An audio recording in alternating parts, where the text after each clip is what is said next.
presentation for you as always on Sundays. And so, welcome to join us and just sit back and relax and enjoy the show. So, tonight is a special presentation. I have a special guest that will come and talk to us about enhancing your life and what does that mean. And this is ancient wisdom, so he will be the one talking to us about it in a moment. So welcome and good evening to everyone. Chantel, Nikki, I recognize that right, Diane, and yeah, welcome.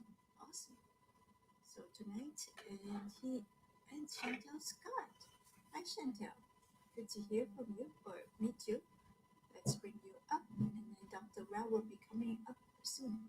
We're just waiting for everyone together, and we'll go from there. Hi, Chantel. How are you? Good to meet you. Thanks for coming up. Thank you so much, Sonia. My name is Chanel Amber Scott. I'm the executive director for Tiny Town CA and very new to Wisdom, but just started to um, do my broadcast and share the great news about Tiny Town CA. And I saw this Enhancing Your Life special presentation, and I wanted to tune in and just say hello. That's so important. We have to, in order for us to enhance others, we must enhance our own first. So thank you for this. You have a wonderful day. Thank you very much, Chantel. You take care. Thanks for saying hi. That's awesome. I don't know how to change it. I was gonna change it to an hour, but I think I forgot to set it on the onset. So, Dr. Rao, I'm gonna have to come back again. So, um, so yeah. What do you think of enhancing your life there, Chantal? I know that, are you still here? If Yes, you I'm wanted still to here. leave, you can also press the button, the transparent, the leave button on the bottom.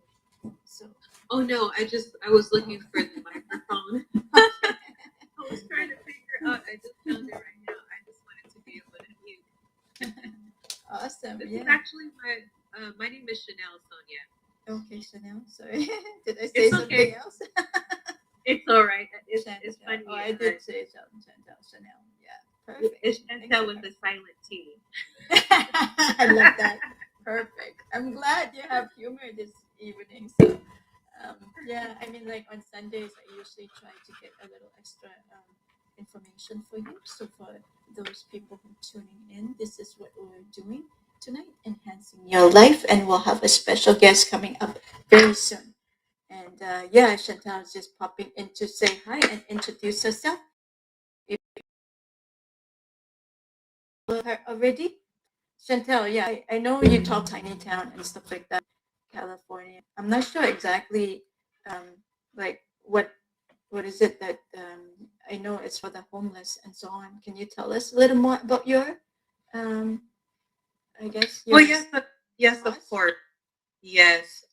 Again, Chanel Amber Scott. I'm the executive director for Tiny Town CA, and we are a resort of sorts for our unhoused women and children in Los Angeles County.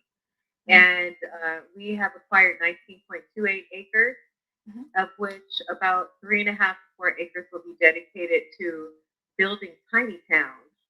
It's going to be an actual resort with tiny homes and a community center and a little town store. It's just going to be a wonderful place to be. But we're not waiting for that to happen. Those things are in the works. It's going to take about a year, but we're doing the work right now and have contracted with a very beautiful apartment building, people that own an apartment building, and they start to do internal construction to upgrade it. And the COVID hit, they had already moved so many people out, so they have 50 empty apartments. And we're going to be filling those apartments up with our unhoused women and children of Los Angeles County. And this is not a shabby place. This is on Rossmore and between Beverly and Melrose. If you're from Los Angeles, you know that's just a beautiful area to be in. And so coming off the streets and into that opulence and beauty in an upscale area is going to be a transformation and we're setting it up for like a resort, like a spa. They're going to have their spa days. It's just really going to be a different experience from being in a homeless shelter. And I don't put the homeless shelters down. They're doing the best they can at this juncture. But, it's time for a change.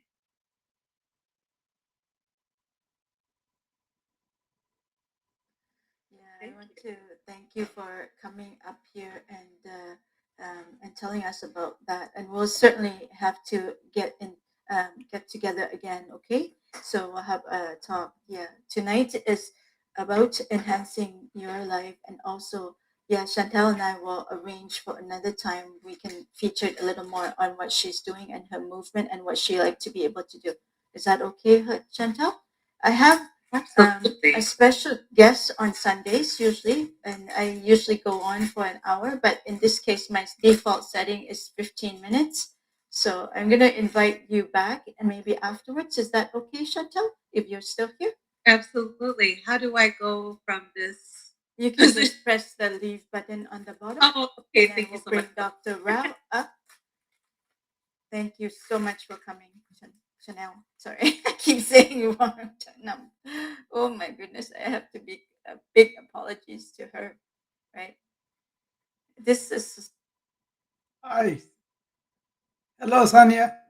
in wisdom for a while, and we really respect his shares and his wisdom and his experience in the health industry, and also, he is a practicing physician as well. So I know I can, do a lot in terms of giving you the description of him, but a lot of you have known him through wisdom and have gained a lot of information from him. So tonight we have a special night, and it features him and what he does, and what he wants to be able to do here in wisdom. So Dr. Rao, love to be able to get you introduced to the community, and of course, your valuable work that you're doing, so that way everyone can benefit from that. Welcome. I know it's going to be like I said it for 15 minutes. I meant to change it before we come on, but yeah, we'll have to go back and forth still so that way you can Yeah. really talk about your work. Hi, So thank Sonia. you very much for coming today. Yeah. Hi, Hi. Sonia. Yeah. I came on time, but somebody else was Hi. talking, Good. so I thought. Yeah, I was looking, and then yeah, Chanel Yeah. Chanel came up, and yeah, So I we'll also have feature that. her maybe another week. Yeah. I also opened that my clubhouse room because it's probably 8 o'clock. I kind of opened it, so my friends may come. They can listen along. What we are talking about, and then after we are done, Definitely. go to that room too. While they can listen to. Uh, so Yes, uh, definitely. me, Yeah. and I have been enjoying I talking with you, and became good friends in a Yes. short while. So I see Yes. you on my yoga room also. That's very nice. Yeah. I do. If you don't know, and if you want to start practicing yoga, and with before you start on your day, Dr. Rao has a class every morning. I use Instagram, but he has other lives as well, right? Outside, I Yeah, think LinkedIn or somewhere else as yeah, well, Dr. Rao. yeah. Facebook, YouTube, and LinkedIn. You know, um, I Yeah. started on the Clubhouse because as a favor to one of my doctor friends, she had some shoulder fibrosis after the surgery, and she was Mm-hmm. not able to get the function back, and she was having some pain. So I wanted to help her with the micro yoga, and which really helped her. But then I just Clubhouse, you just audio instructions, right? Sometimes they could be not clear, or they may not, but she had a good time, and then she did, and she had good results in 2 weeks. So that encouraged me, sure, they share this with other friends. I opened on the Instagram also at the same time, you know. And then they were into it. That became much easier. Still, I instruct, but I don't engage Mm-hmm. like I'm engaging now. Actually, you cannot shut me off because I talk all the time. But in that room, I don't talk much. I just talk about the instruction of how you do everything. But otherwise, That's not a class where you can explore yoga. You have to come to Zoom meetings with me. Then I can sit one on one and then answer all their questions and also show them the instruction of how to do each yoga and all that. Yeah, I am for those people who don't know me, my name is Rao Kolisu. I am 66-year-old, but I had 40 years some experience of internal medicine in the United States. I had a very active clinic before the pandemic. After the pandemic, we kind of closed it for a while because nobody was showing up. Even the staff were not willing to work. Then everything shifted to tele. Then what happened to me at the time was I was in contact with a lot of people around the world about following up on the pandemic, discussing what is going on with therapeutics, vaccines, all those things have come up, right? But we were actively involved to see what else we can do to help the public. We don't have any vaccines, but I was very aggressive about mitigation efforts and educating them, informing them. I used to follow with the WHO and other scientific communities, and I was sharing that with my audience. So that kept me very busy. Because in India sometimes it was night time for us, for them the daytime, but they needed help at the time. So I was on the phone or on the Zoom and whatever. Uh, all in all, the pandemic opened up a lot of avenues that I have to provide my services, which I enjoyed very much. But so you didn't even know the time.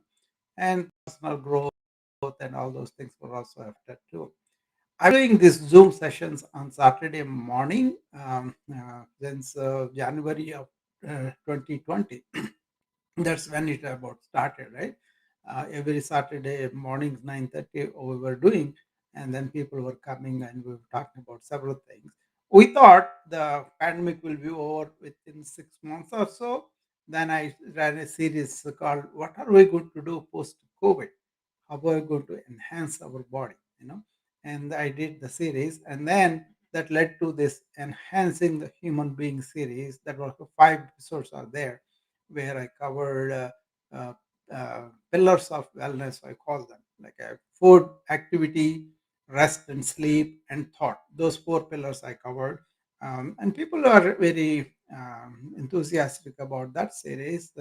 People attended and then received it and then got it through mail, whatever. And then I will put it on the YouTube channel. But I'm a physician who was trained in India and in United States and had been practicing here, as I said. And also, I have a degree of course, in biomedical informatics, where we learn about the EMR, install them, how to optimize, re-engineer the process so that we can learn and then do the work very well. And that showed a lot of people were really stressed out. This was in 2008. And then I had to teach them. And at the time, the stress was so heavy. All the staff members who were helping us with the EMR committee, they were trainers of the physicians, and then they had a lot of stress. So I started this stress reduction classes at the time, since I was practicing them since 1985. But I shared with the hospital staff, and they used to bring in the librarian. She is the one who was in charge of all the auditorium. So they opened the auditorium, and we got the full attendance, like 150 people at a time. We did 3 times like that, and then we kind of figured out, okay, this is rich. There's a lot of need is there, and then I continued it in various capacities, and also got morely encouraging physicians to really look at their stress and do some positive things with their lifestyles, and they were very open to that. And then we were able to uh, share this therapeutic lifestyles, I call it.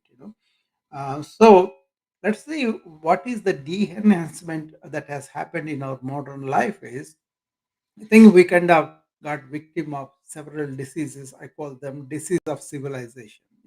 Diabetes, hypertension, hyperlipidemia. Either date related or activity is not there because we became couch potatoes or creature comforts. So, when examining all of that, I have no beef with the modern medicine about acute care, trauma, genetics, or in any number of areas. But what I found was the chronic diseases don't have good outcomes. Rather, they are going down. Even though we invested so much of money into our technology and we continue to do that, we are not having a really healthy, well population. In my view, the wellness definition is if you have a very strong and energetic body, a very supple and flexible, and having a mind that is alert and aware, and having a heart that's full of love and compassion and empathy for other people, and also generally having a joy.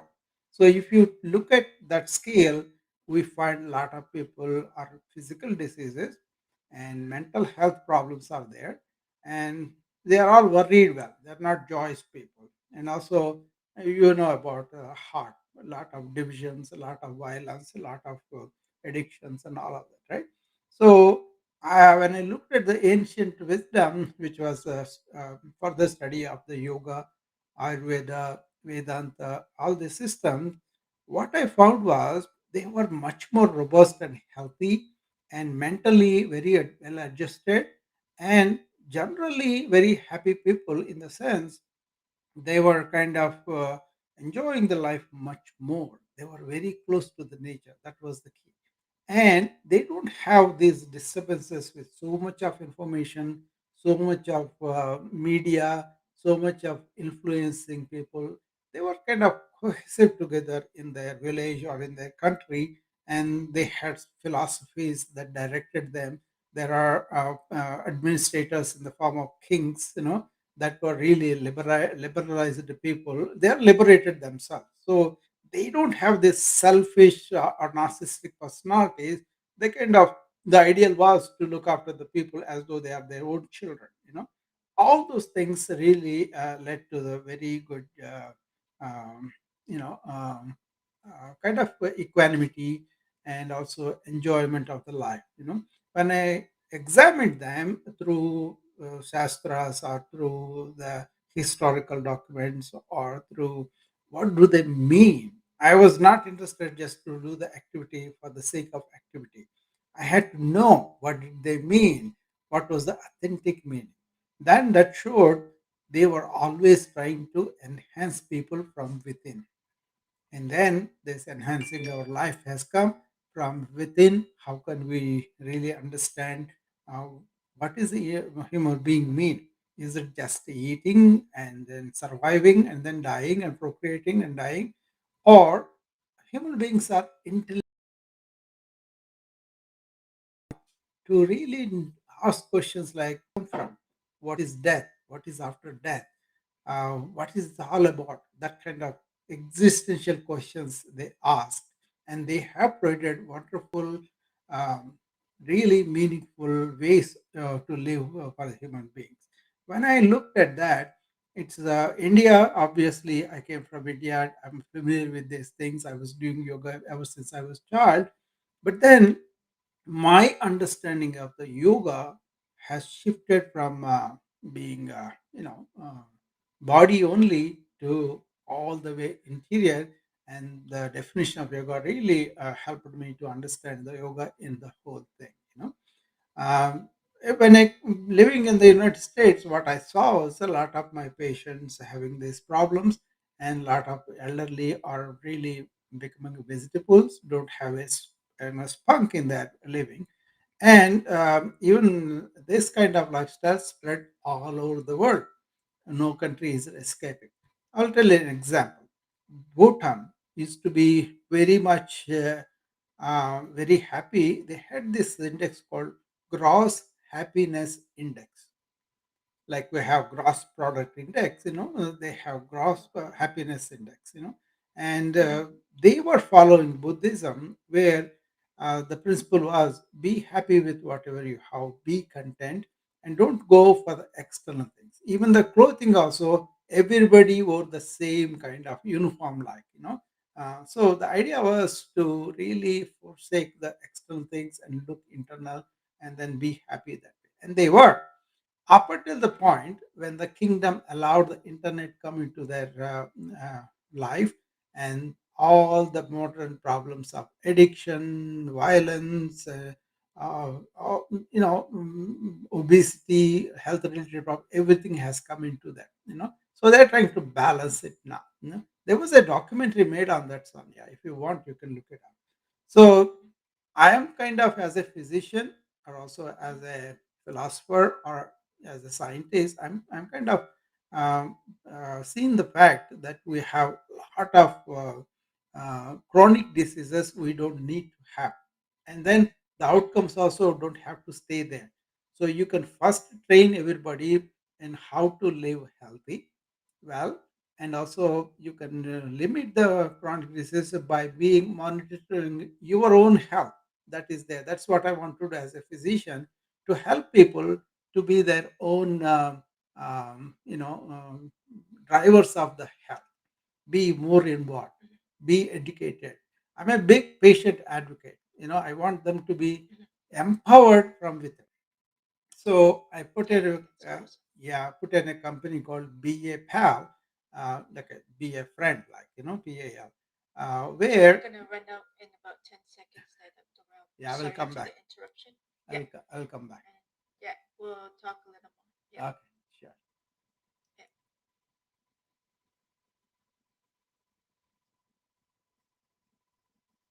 Okay. yeah. Dr. Rao has been a resident expert for wisdom on all things wellness. And I couldn't believe that he has, I didn't realize that you have a program called Enhancing Your Life as well. Yeah. So that is awesome. I happen to choose this title tonight, Yeah. That not for was the purpose of that was Dr. Rao, but that's awesome. I yeah, didn't realize I was just saying that you have a yeah. program called Enhancing Your Life. There were like Uh, several of them we did. mhm, Each one was 1.5 hours, so it's a pretty long. At the time, see, I was always used to talk about long segments, right? And people were interested; they were coming and participating. But now with Clubhouse, really taught me how to be brief and how to present my thing. That was a training. That was a good thing that happened in the Clubhouse for me. yes, Initially, I used to talk a lot, but then later on, I was able to cut down myself a little bit. That was a good thing, to be brief and to be really relate to all that. Okay, but now after the company, the principle is very simple. We want to take the best of modern medicine. Also, we want to take the best of ancient wisdom and present it to people. And then none of the Instagram I have anything invasive. It's all about lifestyles. It's all about understanding. It's all about really coming from within. Dependent about that. It's nothing to mhm, religion or push down some of the things that have to adopt. Nothing like that. Just understanding how to be closer to the nature. How do we mhm, understand what is human being mean, what is human thought, human emotions, what is conditioned training that people do, all that. So I do not be seen like I'm pushing on anything that I want somebody to convert some from there, whatever they are belonging to. Actually, that's a curse, because it divided us as a human being, and then we are kind of killing each other. See, there was a yoga prayer. It says Vasudhaiva Kutumbakam. That means Vasudha means that's the world. Eka means one. Kutumbakam means family. So that's a yoga prayer. They say we are all the living beings, not just the human beings, even the animals, even the plants. They are all one family. Once you have yeah, that, your approach will be totally different. Anyway, you yeah, want to go ahead and ask me anything? I hope I yeah, have covered everything. I will tell the people how to contact me if they want to later yeah. on. Yeah, but I will let you conduct your interview, whatever you want to ask me about. I think there's a lot of misunderstanding of what yoga is and Yeah, the technology that's involved in yeah. making, yourself into the body or the mind or the emotions and energies that Mm, are used in the application of yoga, right? yes. Yeah. Yeah, I would love you to expand on that a little bit. Yeah, I will go to the very top then. What it is they have this concept of only one consciousness, and that consciousness reflected on all living beings. Like the sunlight is on everybody, right? All the things, material, immaterial, or whatever that is, moving or non-moving, and all. Like that, our life starts with that consciousness, and out of that consciousness, our bodies and minds manifest. As a human being, you have privilege to realize that you are a conscious being, and that conscious being is only one, out of which we are all there. That means inner awareness. Okay, like you have body, you have mind, you have this sense also. I am. The Sanya that was as a child has the same feeling. The Sanya now. Your body might have changed, your thoughts might have changed every day, but what you feel about you, that's me, like, that did not change. Without that seer, you don't have anything. The eyes may be seeing it, but unless that spark within is not there, finally the eyes cannot see anything, right? Eyes cannot see themselves. But there's something behind the seer that's seeing it out. Okay, so that is the real meaning of yoke. Yoke means union of realizing, not even having achieved, it's already there. You just realizing there is consciousness that surrounds everything, everybody, and I have the spark in me too. And that you could go God or self or consciousness, whatever it is, and realizing that in your life. Initially, what happens? We are only body, or we are what my thinking and all that, right? And from that, you gradually progress inward, where you realize that once you are in that energy, there are no others. So my patient comes in front of me, I don't see any of the label, man or woman, country, color, none of it, right? Or he has to agree with me, philosophy or political, nothing. I go straight to the awareness where him and me are one. Even modern science, quantum mechanics and quantum theory, unified field of theory that is coming to that, you know. And the hard problem of the consciousness now is we go to the bottom of the atom and everything, and then how did it get the life? Where did it get the life from? That was not shown. They say, give us some time, we will tell you. But then they are working on that. I'm in contact with the quantum theory and also the genomics and all the really in touch with because out of interest. Went to they studied the consciousness in a big way, and and they wrote all those classical books and everything wonderfully. Many of the American big shots read them in the history, Oppenheimer, anybody, like that, the big scientist, Tesla, all these people knew about these things, right? Right? So that is real yoga. But meanwhile, the yoga physiology was very fascinating to me because uh, what I was taught as an allopathic doctor, body, organs, mind, brain, and all that, right? But they had this inner layer as the original self, that inner feeling, the seer I already talked about. I am Sanya. That feeling, right? That thing you feel that never changed. That and that is the center. And surrounding that, there are five layers. We'll go from the external to the internal. We have the body. That is our hardware. Okay, imagine a computer comparison. Then you can understand better. And then I have the energy body, which is the power, right? And then I have the nerves and the brain and the endocrines and all that nervous system. That's the software. So three layers now. Okay. And the fourth layer is my understanding of life, my conclusions about life, all that intellect which discriminates what is good, what is not good, what is harmful for me. That intellect. That's the fourth layer. And the fifth layer is where you are happy, you are sad, and all those being a human means what all that comes. All Mhm. these five layers are surrounding you. That means you are having body and mind as properties. But right now, what we think we are just this body. So with that approach, what happens is you want to take a chariot. This is how they explain to the chariot. You know that a Mhm. horse-driven chariot. Yes. Yeah, the chariot is our body, right? And the horses Mhm. are senses, and the reins are our thoughts and the mind, and the driver is the intellect, and the Mhm. passenger is the real you. Now, the passenger determines that I want to go and meet my maker, meet my universal consciousness. Okay, that is that's the yoga purpose we talked about.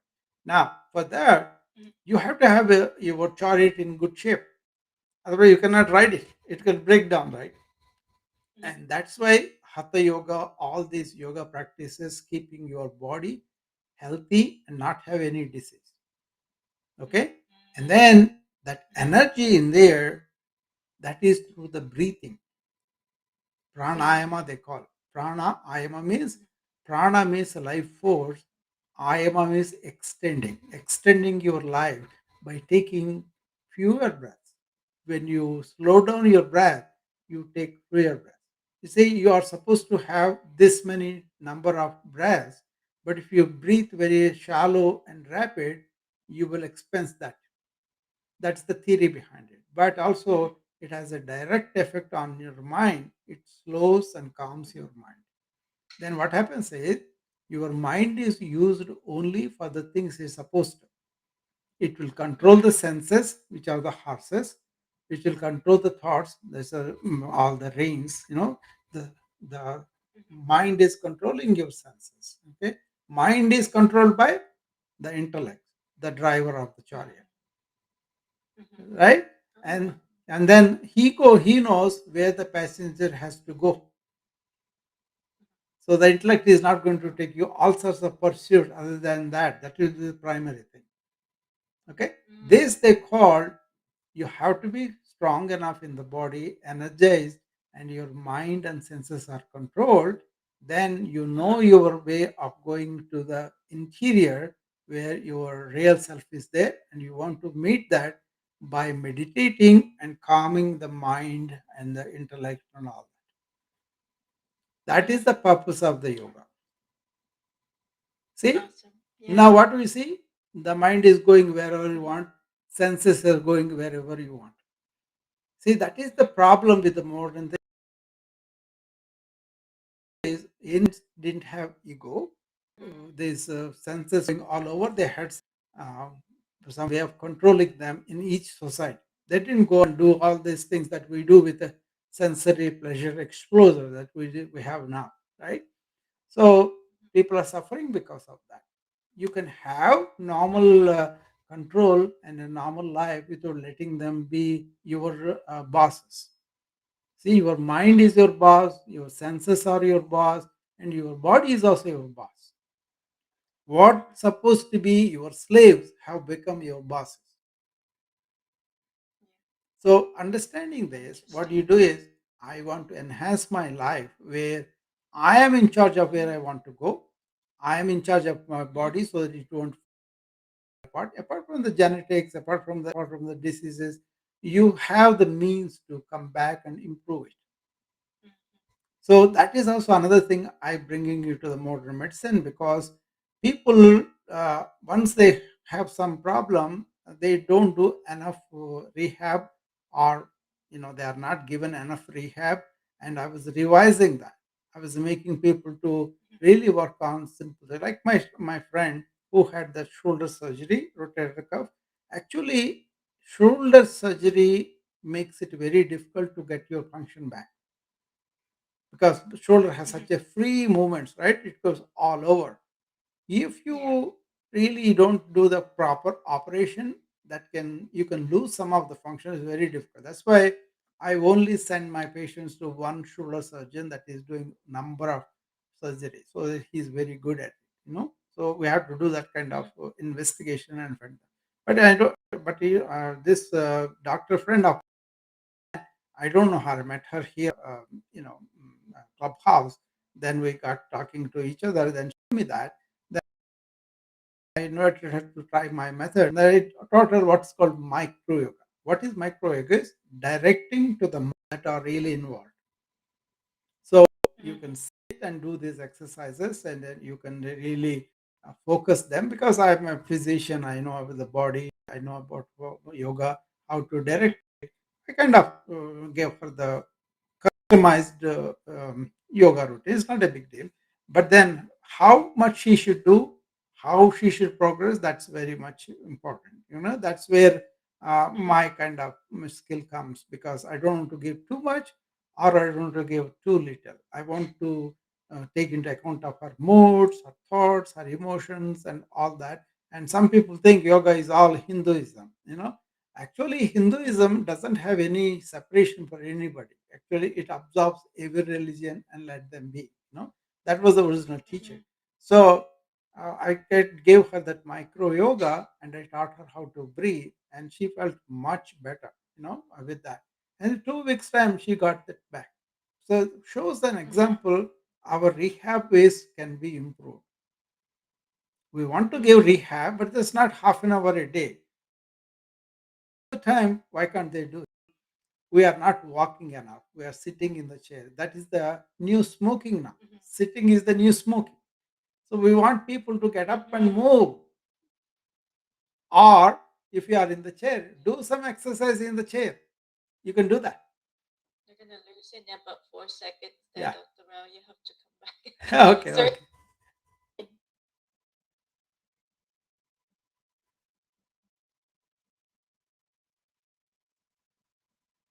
Yeah. Yeah, there you are. So lucky to have Dr. Rao here today, to talk about all of this. So that is what I envisioned with my experience as an allopathic physician, my understanding of ancient wisdom. I still consider myself a student of ancient wisdom and science of consciousness, because they're so enormous contributions they made. There may be a lot of misinterpretations, a lot of not really putting enough time. Maybe I'm blessed to know these things. I always tell people, my wife also, I think I'm so lucky I was able to understand things. So, taking those principles of the modern medicine, taking the principles of ancient wisdom, we can enhance human life. We can work on the physical elements, like I said. We may not have uniform results, but at least some of it. And then we can examine the lifestyles, how they differ from the being closer to the nature to understand the role of technology in our development. Also, using the mental health is another thing that we can do that. So enhancing your life through ancient wisdom is that. But it's a big subject. We have to take one thing at a time. And I will let you go and ask me your questions. I don't want to dominate everything. No, you have a lot of information. That's why that's so awesome to have you here tonight and to be able to ask the questions that's needed. Sure. Not only everyone to be able to enhance their lives. Yeah. And I guess my question for you tonight is, where do you see what can we do to help you? Not only that, but also to, like, where do you want this to be able to go to? Yeah, Like, just to in come to wisdom the of life. fundamentals. First, to take the lifestyles and be aware of what you are doing. Are you eating nutritious food with knowledge? Because so many people are nutritionists out there. I just attended a class with nutrigenomics. They were talking about it. So much information has come about. Don't be just habitual and just eating fast foods, processed foods, and all that. So be knowledgeable about your food. That's one pillar, right? And also make sure where the food is coming from.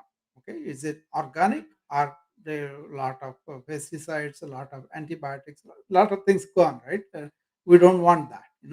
And then make preparation fresh as much as possible. Don't eat stale foods. And sit down and eat. Take some time, enjoy, chew it. And also be responsible about waste disposal. Those are the ones for the food. And then be active. Just move. Just move. And the Yes. secret is move your body, but keep your Mhm. silent, quiet at least. Okay, that is the reverse is happening. People are sitting down in the sofas, and what happens is you have this creature comforts for the body gets trained not to work, not to and then it accumulates bad energy. Yoga says it is tamas. Okay, that means laziness, and the body will not listen to you even if you want to exercise. On the New Year's Eve, you make it. You get up in the morning, body says, "No, you already made the decision by yourself. I'm not going to listen to you." You have to train the body, right? So eat well, move, Mhm. and get as much exercise as you can, and also Mhm. develop your capacity of running or whatever that works for you, game or whatever. Doesn't have to be yoga, but yoga has a lot of things that you can do. You can customize for people, right? Mhm. From the childhood to all the way to very, very elderly, frail people, you can customize. You can customize each gender, and you can customize to the strong and the very weak. So you can customize that way. That is where I help a lot of people, because I don't give you to go and do something in the studio unless you want it. Okay, I will tell you, what are you doing, Sanya? What are you doing? If you are working something, I will design something for you within your work, so that Mhm. you are aware of your body and you are aware of where your mind is going while you are working, and then you can adjust it. See, Mhm. what is happening is, That's suppose right. you go and you sit in front of the computer and you stay there for 8 hours without moving, you are inviting trouble. Yes. Get up every 30 minutes or so, move around. And if you have Mhm. a phone call, get up and stand up and then talk. Or if you are going to the building, don't drive all the way to the building, but a little bit away Mhm. and then walk. Take stairs, don't take the elevator if you can. That kind of Mhm. doing things within our work routine. I'm very proud of that I did that, because I make it Mhm. easy for them to work, rather to work the body and then keep the mind silent. And then the Yes. second thing is activity I talked to you about. And when you are active like that, you can sleep better at night too, and also prepare Mhm. yourself to unwind. And there are routines I show people about how to improve the quality of life, quality of sleep. Mhm. Okay. And once you get up in the morning, there are some things you do before sleep, after sleep, and all that. Okay. And then the third pillar is this routines that you want to cultivate. There are so many routines people put them for a reason. We are picking up the bad ones and forgetting the new good ones you Mhm. know like for example, you work with your garden. It's good for you in so many ways. First of all, you'll get a Mhm. very good food, organically grown food. You can have your own compost manure in your backyard, and Mhm. then do the parts in the apartment and all that. So there are so many ways you can improve that. There are routines that are Mhm. routines of um, cultivated through the spiritual practice of so many things. So you have to understand them and then implement them. And then the other thing is, the last one is thought. How are you keeping your mind? Are you absorbing Mhm. all sorts of information from all corners, or are you exercising discretion about what is good for the whole uh, tribe, the human family, or Mhm. my particular family, or my country, or like that? So that is a big subject. I deal with it because people don't know how to use thought effectively without thought becoming Mhm. their boss. So for Mhm. the external things, you can use thought, but don't turn it around and Yes. use it on the relationships, on your own capacities or negative thinking and all that. That is where you can make thought as pathological. So what you want to do is, Mhm. are there anything beyond thought? That is what your yoga teaches you. There are capacities Mhm. which is one of the biggest thing is the awareness. People are not aware. That's a faculty. Mhm. Once you are awareness, you can use all the thought you want. You will be fine. Otherwise, you are thinking, it can become a neurotic. That's what's happening current mental health problems. Mhm. So that those are four pillars I always concentrate on. And individual disease people come, I treat them. That's the luxury I have. Being a modern physician, I also know about the ancient thing in a scientific way. That's why what I use is not out of belief, but out of real knowledge after studying it for several years, and also continuing to study, continuing to learn new things for myself. Okay. There are Yeah, intricate thank you psychiatric for that. problems. Yeah, intricate psychiatric problems. Okay, severe depression, severe anxiety, lack of relationships, harmony between people, lack of good marriages. Kids are suffering because they don't have the good nurture. Some Google tells something, or they are looking at the phone and all that. Right? Kind of society Mhm. broken like in so many ways. You know. So I try to Mhm. help my own way to relieve the suffering. That's the main thing. See, other thing is Mhm. all this exposition into the human, what the human being mean through the perspective of the ancient, helped me Mhm. to be really independent inside and not to look for Mhm. external things because you're always in bliss. And then Mhm. what you do, you go and help the world. They had a term for this. Mm. Atma mokshardam jagat hitacha. Atma means soul, liberated from your Mhm. own mind, from your own ego.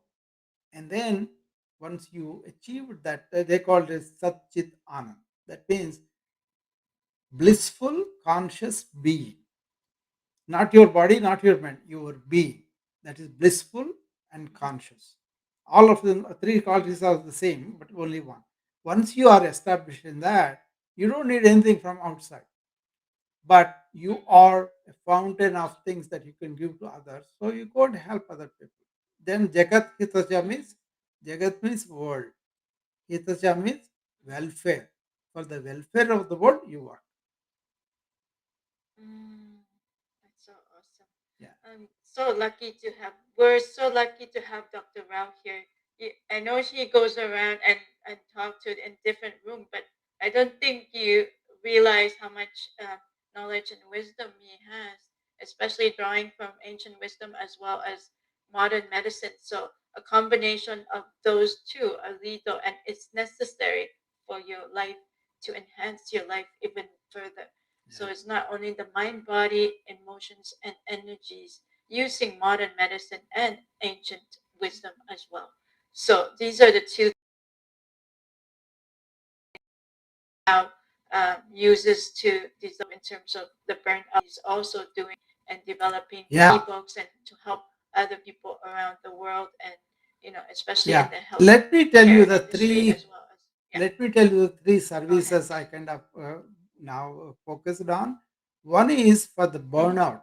I'm seeing a lot in my colleagues and my healthcare worker colleagues, doctors and nurses and everybody else. Also a lot to the other people also. Burnout victim. I have desired a comprehensive self care.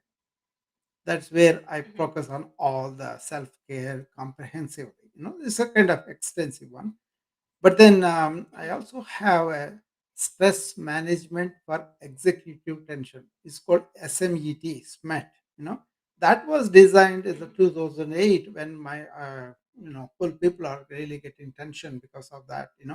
So a lot of executives, IT professionals, for them I give this stress reduction techniques. That's called stress management for executive tension, basically for executives. Anybody, most of them are dealing with the information.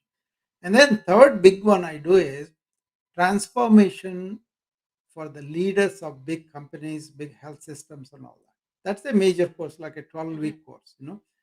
That Yeah. really helps the people who are in charge of several hundreds of employees, and then they want to be from ego to servant leadership. they transform themselves, and they'll be good for their companies. So that is being done informally now, because a lot of people who are big shots call me and ask me, and it is not done in a regimented way. It is done more like a public relations, like, you know. So they call me, I talk to them, and then I got. But I'm announcing this to other people to utilize that. That's fine. And then I do the morning yoga. You know that, right? And then evening room, and where they can come and talk to me about burn solution. A lot of people consult me through other ways. So I have a individual and also group consultation that I do, and I do several webinars, like I told you, and I do master classes, and people come to that too. And also I do retreats, small retreats I've been doing now. Every 3 months we'll have 2-day online retreat. And when the really opens up, we do something in Chicago that is planned too. And also I'm developing these ebook and the courses and the book so that they will use that. So mainly for the burnout solutions, I did that ebook, and that will tell them a lot more. Okay. Yeah, So that's so like if you he Dr. Rao has of course link on his bio that has all of these information to joining the Facebook group, yeah. all of these other groups as well as Zoom. So um, See, please I have use two it things going because on I there. think for me I'm Yeah, two yeah things going on, yeah Sonia. One is that Facebook group, BFAL Facebook group. I put it there. 20 people joined so far in a couple of weeks. But then more people can come there, because that's where they can send me messages, can answer them. Also, I can go live and meet the group that is there. And then I have this what's called Wellness Ways Club. Every day in the morning, 7 o'clock, and evening 7 p.m. I have this Zoom session for possible people who want to. Some people use it. They come and then stay there. yeah come back up. Sorry, Dr. Yeah. I know I didn't change it at the beginning, so it's like So a that's yeah. okay. Thank you. That's Yeah. okay. That's okay. So Dr. Rao has several practices in a day, so you got Yeah, those as I was things. telling you, that Wellness Ways Club is something we started because Mhm. people are sending me different messages on the Clubhouse back channel, Instagram DM, and Facebook, also LinkedIn. So I don't mind answering them, but the same thing comes again and again, and so many I don't have the time. So I kind of created this so that people can come and discuss at length their own problems. Sometimes they can't discuss in the rooms too, and also we don't have that much time. One-on-one is much better. Some people came and used it, but I kept routines like that. And I'm on the WhatsApp. I'm on all of the channels, and I have the website. But I'm not as savvy as other people on the social media. I prefer just to come and in person talk to people that I enjoy. If they interact with me, I enjoy it more. That's why I like our conversations on the wisdom, because we could talk each other, right? And also I come to King also. King also has become a friend of mine, so I can talk to him a couple of hours. Yeah, I saw your session with King, and it keep because this is like so. I don't think how how valuable this information is that Dr. Rao is giving, because I know that I benefited from all the techniques that he was talking about, right? And so I wanted to. That's why the enhancing your life is the topic tonight, Yeah. and to be able to have everyone go into like less stress, and you don't even worry about stress anymore. You just like you said, right? When you see your patients, you can be present for them, Yeah. and at the same time not hold it inside of you. So it's a way to release Yeah. as well as you know and See, move if on. if you take the body, it's like moving, just walking. All those things are enough. But if you want to really understand yoga at depth, and you want to maintain a sculpted body or energetic body or really healthy body, yoga has a lot of offering. But more important is the mental health. Can Mhm. you understand the movement of thought and Mhm. control it such a way that you are not sick from secretion of all these stress hormones? Okay, Mhm. so it's my meditation is not like just breathing in and shutting the mind down. That's okay, that can be done, but beyond that, how can you be non-reactive in situations where you are losing your mind? How Mhm. can you be non-reactive in explosive situations between the relationships, so I kind Mhm. of teach people how to calm your mind, how to focus Mhm. your mind, how to make it attentive, so that you can do all the things you want in attention and with like high quality. Like I am Mhm. talking to you, I'm here and now. How can Mhm. we cultivate to be in the present? Those Yes. things are very important because the way the pandemic has opened up wounds, people are very fearful, Mhm. having been diagnosed, and then their stress response becomes much faster because they have been feeding that for several weeks now, right? So the Mhm. cytokine syndrome was killing in the beginning because people were not familiar with this kind of thing. They were scared, obviously, justifiably, but then Mhm. they have other alternatives. We can show that. That's where we can Mhm. enhance your ability to deal with your thought and make it more focused, make it more reasonable, make it more productive for you rather than destructive. People are impulsive, people are Mhm. compulsive, and all those Mhm. things you can understand. And with early in the morning and in the evening, 5 minutes, if you can calm your mind completely and empty all those things, that will be a wonderful practice for so many people, because this information overload is acting against a lot of people. So we Mhm. can teach that too. And emotional stability. How can you be loving, compassionate, empathetic person? Mhm. When you consider the whole world is your family, can you hurt anybody? Mhm. Wow, That that is those so dynamics awesome. also I go through and then help them. um, I don't know, somehow from the beginning people were approaching me for the relationship problems, and I was Mhm. always be there listening at least. And then after listening, they were able to solve their own problem. But then lots Mhm. of times I saw so many relationships going awry. I learned a lot from the American society too, so I help them there. And Mhm. the secret is, if you are really reaching the goal of yoga, where Mhm. you know you are a conscious being and consciousness is only one, you have Mhm. a very healthy mind and body, Mhm. because the stress hormones are not there. And also, you go to the work, for example, you Mhm. are working from morning till evening, and Mhm. you cultivate what's called swa adhyaya. That means your Mhm. own body, your own mind, you study. Mhm. So your body indicates to you. Suppose you are sitting in a wrong way, you slouched in the chair, and then you feel back pain, or you feel the achiness, whatever, at least not in the young youth, but maybe later on, then you can diagnose yourself. Okay, I'm developing this problem. Let me see whether I have some stretches, some breathings that I can do. And if you do that, what happens is whatever stress you are trying to accumulate will fall off.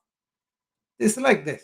Imagine um, uh, bees, how they bring the little bit of honey at time, and they come and put it in there, and when it accumulates enough, it pours down. Stress is like that on the body and the mind too. If you are unaware what's going on with you, how can you fix it? Make sense? Yes, sorry, I had to move away from the noisy place. But make Yes, sense what I said?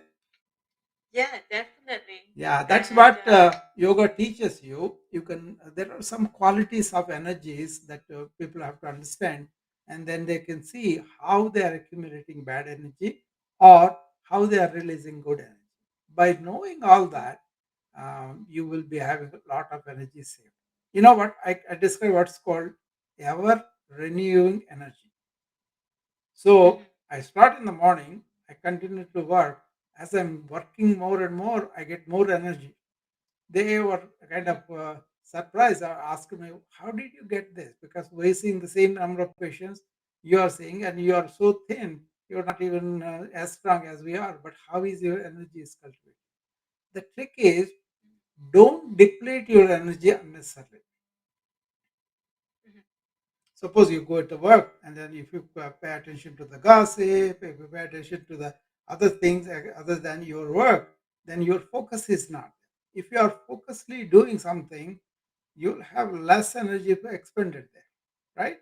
And then also, Mhm. don't have this gratification right away. You go to the work, Mhm.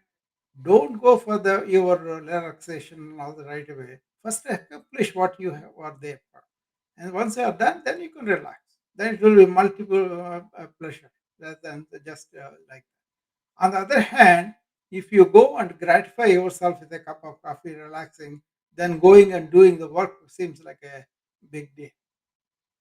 So those Mhm. kind of subtle points people miss, but it's not like a big science. It's a good question of being in awareness, being really aware of what's happening in my body, what's not in a compulsive way, but just becomes a habit after a while. Yeah.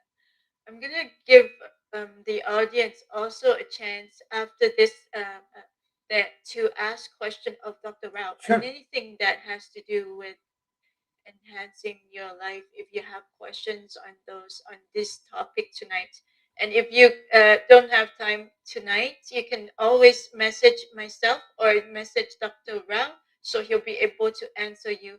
I think you prefer the Instagram or the Facebook Messenger, Instagram. right, Dr. Rao? Instagram better, but the Facebook group, if you are there, that's also okay.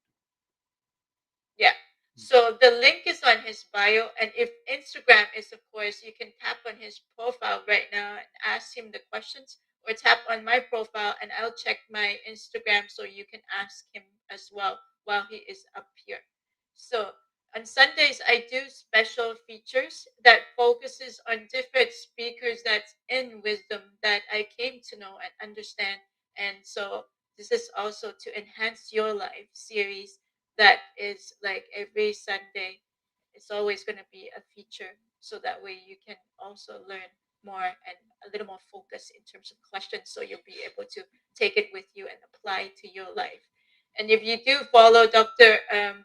Rao on Instagram, he'll also be able to um, answer some of your questions you have during the day. And he also has the link on the bio that have his website on the services that he does provide. He does have retreats, he does have consultations. And so, regarding any of the topics we talk about tonight, enhancing your life, whether it's health, wealth, relationship in terms of mental focus, and mostly, right, Dr. Ra? Yeah, sure. So we are really like he's gone around and talked to different topics, and he does have a variety of topics that he can focus on, being not only a practicing physician but also been in it for over 40 years almost, right? And so, very a lot of, not only practical wisdom but also the ancient wisdom that he combined to modern medicine to make this um, solutions for you that is so personalized and also way to enhance your life. Sorry, Dr. Rock, did you have something else to continue? Yeah. I mean, Yes. if you have any other questions, anybody ask, we can answer that. Yeah. I don't have questions at the moment, but Okay. now he has his bio, he has his link. So if you follow him and ask him later on or late, now, then we can also do that as well. But other than that, I just want to give, to thank you to you so much for spending some time with us tonight. And I got so much knowledge out of this, and I know that I will be using one of your service certainly to even further enhance, in terms of what you just said. Yeah. And if you missed this, and this is recorded, and it'll be in here, so you can always review it on the things that Dr. Rao has shared tonight. So, and of course, on our rooms Sundays we have special nights and special features that enhance your life series. So this is the role that I play in this wisdom metaverse. No kidding. In this wisdom universe. So the Yeah, idea is that to is help another thing you coming be. up, Sanya, Yeah, the go ahead. artificial intelligence and also this avatars and everything they're creating. That's going to take us away from the humane self. You got to be more Mhm. attentive and you have to have this altruistic community is not going to be there. And there are some problems that is going to develop in terms of spirituality, I'm giving a talk on that too. Artificial Mhm. intelligence and the spirituality. Maybe we could talk about it next day. Okay. Yeah. Sounds good, Dr. Okay. Rao. You're Yeah. always welcome here. And Yeah. I know that when you're here, you're always like full of knowledge and wisdom. So I really appreciate Yeah. your presence tonight and your Did shares. you take a And yeah, photograph of us together here? Maybe that's better. not yet. Okay, I Yeah. will. Yeah. I think it's very important that we do, especially the things that you bring to us, and Yeah. certainly to myself. No, I Each wanted time one. I That's why ask I asked questions. it. I wanted one. That's Oh, why. I will send it to you. Yeah. Okay. Thank you. Okay. All That's right. awesome. Okay. All Yeah, right. certainly. Yeah, join us every. Well, I have every night except Saturday and Yeah. Tuesday nights that I'm not here. Okay, So Sanya. yeah, you're welcome to Okay. join us anytime. Okay. Okay. Bye. Yeah, when I'm on. Yeah, thank you so much, Dr. Rao. It's been such a beautiful pleasure Yeah. tonight and Oh, for it's my your pleasure too. information that you given. Yeah. It's my pleasure Thank also, you. Sanya. Thank you. Bye. Yeah, thank you so much. You take care and have a really good night. Um, yeah, I'll be attending your yoga sessions really soon. So, yeah, just one. Okay, everybody on the club. Thanks for listening to my interview. Somebody, Rajesh is there. Maybe he wants to come up and talk a little bit. So, hi, Rajesh.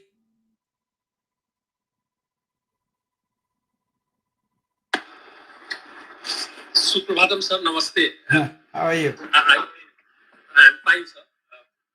Actually, I came in as an audience. Yeah. I've been listening to you. Yeah, that was on the Wisdom app that they invited me for that interview, and I Yes. had the chance to tell them. This is the first time I talked about all that, So that was nice. People will know what we're trying to do and maybe use them, little bit. So anybody else wants to come up, and you are welcome to raise the hand, and then I'll bring you up, and we can have a conversation. So, what did you think about that, Rajesh? Any questions? No, there are no questions, sir. But actually, as you said, for a change, the topic was a little different. Me, and I thought that I would join in. Yeah. Yes, I mean, topic itself is self-expression.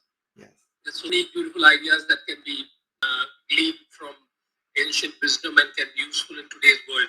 Yeah. Yeah. Today's complex world. Yeah. See, for me, it's all human experience.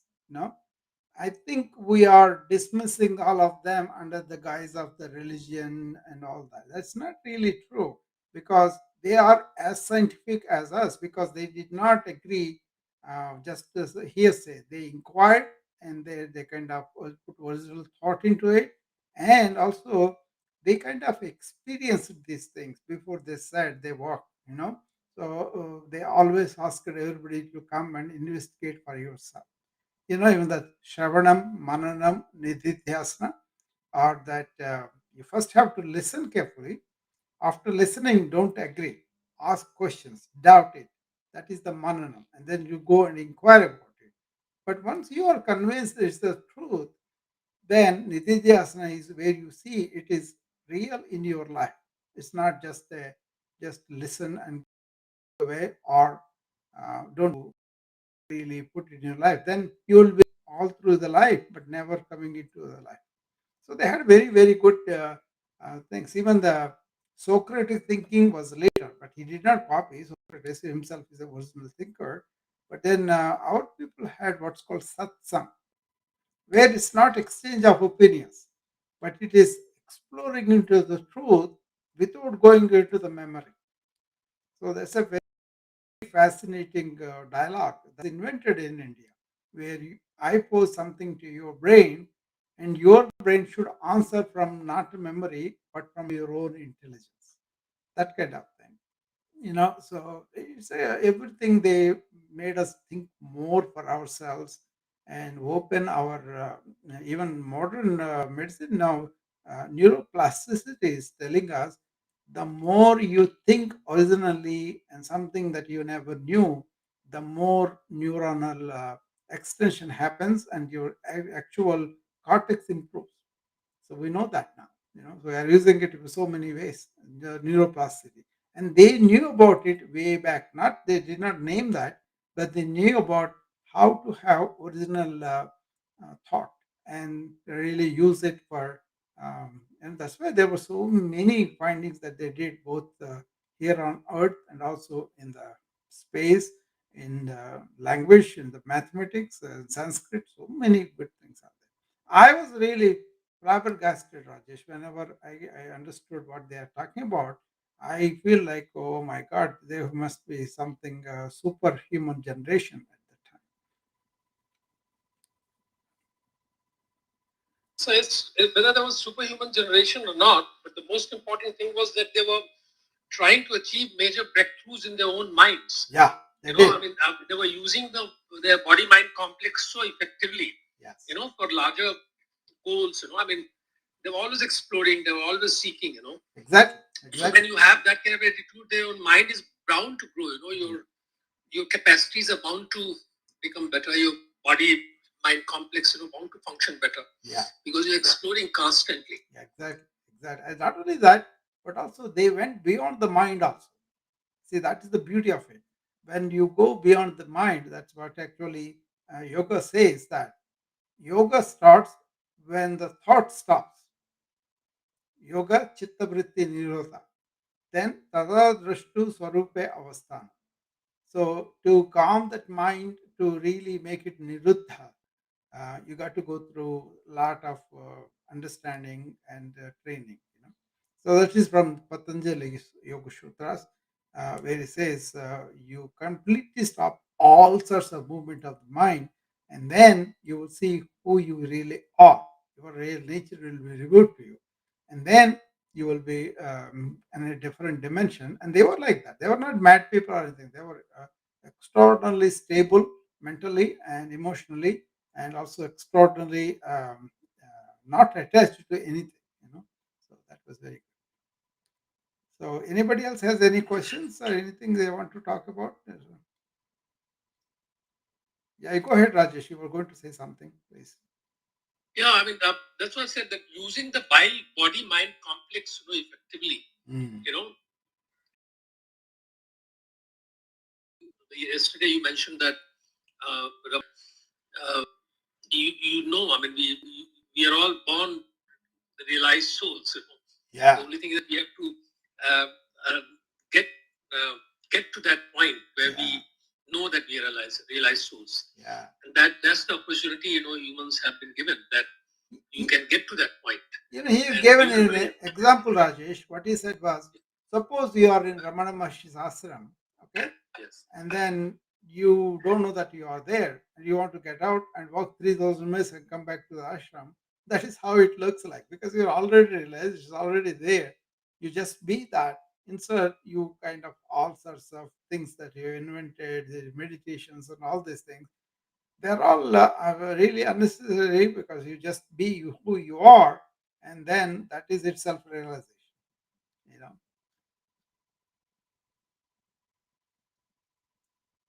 So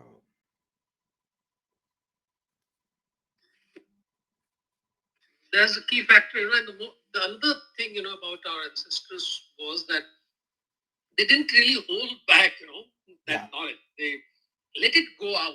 I mean, they also told us that how did they reach that point. So they talked about those processes as well. Exactly. Which is beautiful. Generally, people hold on to, if they have some important key knowledge, they hold on. You know, the But then, mindfulness these people talking about now, there's a $1 billion industry. That was only initial thing. They said that's only just shutting the mind temporarily. It's like a vacuum. You play the game vacuum, you put it down, it come back again like that, you know. But they talked about going beyond that movement of thought and establishing yourself in that self when the movement of thought really doesn't bother you, and also you are beyond that, and that is real meditation. Ramana Maharshi said this very clearly. You call this now meditation, but actually your real self is always in meditation. You create a limitation on it and then try to remove the limitation. You don't have to do that. You just realize that self and then you're already in meditation. I think that's very true. I don't do a formal way of sitting down in meditation. It's always a state of being. You know, I may be talking a lot, information and all that, but after that, that's it. It's all done. That's a very blissful feeling, Rajesh, and also very sharp intellect, very much subtle, so you can understand deeper, spiritual things that they talked about. You know, your mind will be able to handle that. Otherwise, all these unnecessary thoughts will take up our energy. Ramana Maharshi said something else also. It is not the amount of work that's your problem; it is the thoughts that you are having. So go and focus and do. That is the flow state we describe in the modern medicine and science, where you are completely in the zone, in flow when you are doing something. Then you don't expend much energy with the thoughts and all. There are no thoughts. You just do everything in flow. Even basketball also. Jordan was describing that. When he is in the zone, he doesn't even know that he's making an effort or anything. He doesn't even focus on the basket and he just goes in. There's a book called yeah, Flow. Yeah. that has been my experience too. I mean, there are Yes. times when we are Yeah. perfectly in tune with the Yes. everything, and things happen, Yeah. and you're amazed that why is it happening that Yeah, yeah. and, Yeah, that's what I. but the only thing we cannot hold on to that, No, the that yogi, is a that true is yogi can hold on to that that is experience. what yoga can give you. It can give you means and training, but you have to keep it. You know, it can do that for you so that you will have it all the time. That's why I said it's not a practice meditation. It's a state of being. Sharad is here. Hi, Sharad. How are you? Good morning, sir. Good morning. Good. I have a question Yeah. again. Yeah, go ahead. So, lovely discussion. I was listening to you. You said true self. What is true self, firstly? And to just to, because the thing is, what happens, as Mr. Rajesh was also mentioning, that you are withholding your knowledge. We do so many things to preserve our identity, the false identity of the world, that we are the professional or the and we get so much in that what is our true self we forget, and how to really understand our true self, because you have action, you always get reminded what work you are doing. So you are in that low state and then someone will come, you are mad, you are Yeah. insane, Yeah. because you are not in reality. This is the real thing. Real thing is the world, and the world is I don't know. So how, where do you demarcate and how to get out of this confusion? So Yeah. can you give See, some yeah, light? I know that. For me, Ramana Maharshi explained beautifully. He said, your intellect goes out, your senses go out. But to feel yourself, you have to have intuitive awareness turning inward. You are only talking through the intellect, then you will never be able to feel it. But if you can really put all those neti they used to call, I'm not this body, I'm not these thoughts, I'm not this mind, then who am I? I am that inner conscious being. That you have to intuitively feel. There's a lot of spiritual work that need to be done. So uh, they said like this: if you can do nishkama karma and purify the mind, then the mind can stop all these operations and then realize who you are, that conscious being. If you are looking with a logical mind, you will never find. That's the conclusion. That's a big topic, and then you got to think about what I said, and then really see, you can you have intuition at all? Do you feel the intuitive self? Then you will feel, because if you are as a young child, you feel I am. This is what I am, and then your body grows, your thoughts change, but that inner sense of who I am, that doesn't change with age or anything. You always feel the same thing. That you have to catch hold of. Yeah, let me add something to that, Sharadji. There is a, I mean, again, very based on my own experience. I was working in Vivekananda Kane, Dr. Rao, and Mm. Dr. Nagin had asked me to, develop some films, and we were already making documentaries on the work being done on asthma there. Mm. Uh, so, uh, he had given me a camera, and then I was experimenting, and suddenly I realized that I discovered something very interesting. And this, your mention of neti neti, it triggered this thing. Sharaji, you're listening to me very carefully. Please listen to me very carefully. It's my experience. So then I said that, okay, fine. Who am I?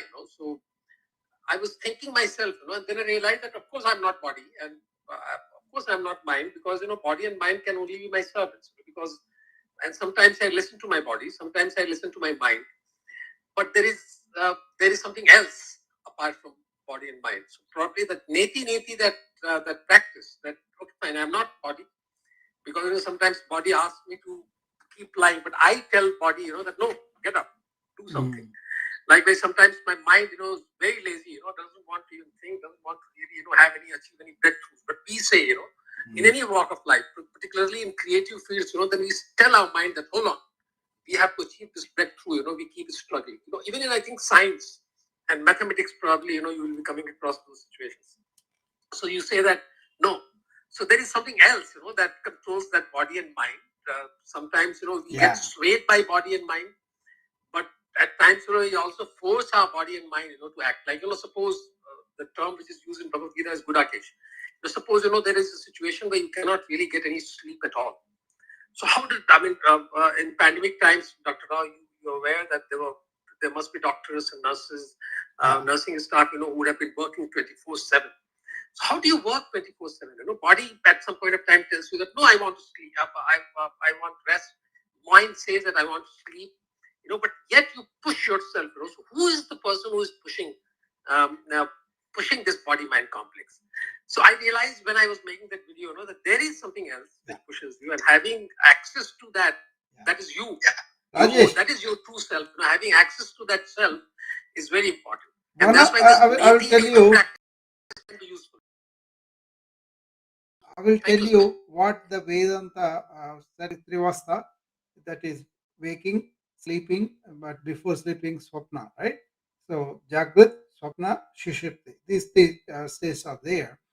When you are awake in the morning, both your body and mind are awake, right? And then when you are having these dreams, your body has fallen, but your mind is still active. That's where you have all these dreams. And the final Shushupti, where you're deep sleep, both your body and mind have fallen. But there is something that keeps the body alive, all the organs functioning, and everything going on within you. And then when you wake up in the morning, again you have mind come back, and also this one too. So Vedanta teaching improves. They use this. Is one of the things that they use, and then they also use. What you are seeing, what is seen, who is the seer. That also there. There are other methods that they use, but basically, what is it that's keeping? What that they called. Um, kind of Ramana Maharshi is always there in that touch, but we are not in touch with that during the deep sleep. So the Gnani will have the touch of that because he is established in that. Our struggle is even to identify that. What Sharad is asking is that question. How can I identify? That is what Ramana Maharshi made a significant contribution where he pointed out it's not the intellect, it's not the senses that can see who you are, it is your intuitive awareness. That's where I think modern minds we make a mistake because we want everything within our cognitive frame, but that's not so like that. And that actually that goes into Brahman. Brahman is everywhere, in and out. Brahman, Satya, Jagat, Vidya, all those things come. But that could be too confusing for people. Hi, Sonal. Nice to see you. Hello, Doctor. How are you? Nice to be here again. Yeah. So, any questions or any comments, Sonal, today? Yeah, no, I'm just listening to all the wisdom. I said yes. Yeah. So I missed out the initial part. Just now I have joined. So I like to listen and then I like to Yeah. ask the question. Actually, I was introduced by a wisdom app for about 1 hour. So I just opened 7:30 this meeting also that my friends also can listen to all the discussion, and then we are kind of pursuing that, after that. So they wanted to have my take on how do we enhance our life. Actually, I did a series on that in the middle of the pandemic, so that people can understand how to improve their self in terms of immunity and also in terms of psychological resilience and inner resilience I was focusing on. So I kind of did a series on enhancing the human life and took like a 1.5 2 hours for each episode, like 5 episodes I did. One was on the ego, that was a big topic, and the other one was on information overload, and then the food and activity and all these things also there. But I could do a lot of slides and lot of talk leisurely because I was doing it mainly for my friends and family, and they used to come, and then we used to have more like a satsang. But I'm named so that we'll have a structure, we'll discuss it in way, and then they ask questions, we can talk to them, and also later on people asked about the copies and said to other people too. But these people called me just to know what I'm doing now, what is that I intend to do down the line. I think you can see that on the recording there, Sonal. I will send it to you. You can see that later if you have missed it. Actually, I have a lot of missed because of my office. I was traveling, so I couldn't. Yeah, I didn't see you these days. Yeah, I've been doing this room every day, but you used to come for a while, and then I didn't see you after that. Probably you're busy, huh? So anybody else wants to come up and talk to us, or any question, then we could talk about. Yes, Doctor, someone said right now, if I mean, what is the, I mean, people say, what is the good amount of sleep one should have? I mean, for a balanced state of mind. Yeah. I will tell you what Nicholas Tesla used to experiment with sleep. Um, I was very fascinated by his experiments because he's a master of not only modern science, energy, and also metaphysics too.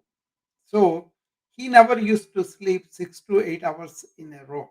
You know, he used to work so much many hours, but he was in flow all the time, and he didn't feel like sleeping because he was driven by what he was doing. He was so involved in that. When he slept 2 hours at this stretch and then came back to work again. So there were so many days that he worked through and through, and then also so many days he just slept only 2 hours like that. So it is the how you manage your mind that determines a lot. For example, I was taking calls, right, as a physician because we had to do them. When sometimes what they do is when you are working as a hospitalist, they give 1 week continuously. You have to do all night calls 1 week and finish for that month. Then the other three people will take each week, right? So, but the morning also we have to see all the patients. So we are already exhausted by the time night comes. But then that night shift starts again, and then we have all these new patients, all the work, just like the morning. At least in the morning, other people are there to share.